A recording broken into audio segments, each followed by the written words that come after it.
بسم الله الرحمن الرحيم.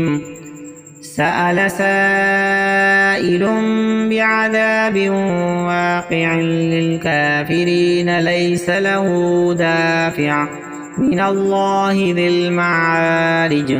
تعرج الملائكة والروح إليه في يوم كان مقداره 50,000 سنة فاصبر صبرا جميلا إنهم يرونه بعيدا ونراه قريبا.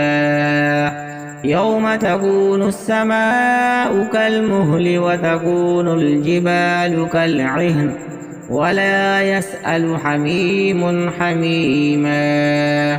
يبصرونهم يود المجرم لو يفتدي من عذاب يومئذ ببنيه وصاحبته وأخيه وفصيلته التي تؤويه ومن في الأرض جميعا ثم ينجيه.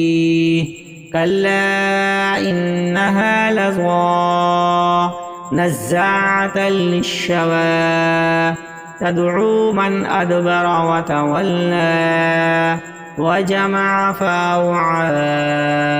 إن الإنسان خلق هلوعا إذا مسه الشر جزوعا وإذا مسه الخير منوعا إلا المصلين الذين هم على صلاتهم دائمون والذين في أموالهم حق معلوم للسائل والمحروم والذين يصدقون بيوم الدين والذين هم من عذاب ربهم مشفقون.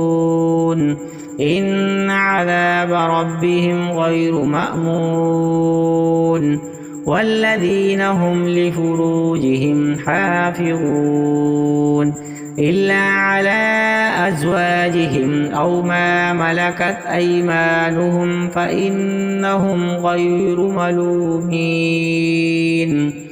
فمن ابتغى وراء ذلك فأولئك هم العادون والذين هم لأماناتهم وعهدهم راعون والذين هم بشهاداتهم قائمون والذين هم على صلاتهم يحافظون أولئك في جنات مكرمون. فما للذين كفروا قبلك مهطعين عن اليمين وعن الشمال عزين أيطمع كل امرئ منهم أن يدخل جنة نعيم كلا إنا خلقناهم مما يعلمون. فلا أقسم برب المشارق والمغارب إنا لقادرون على أن نبدل خيرا منهم وما نحن بمسبوقين.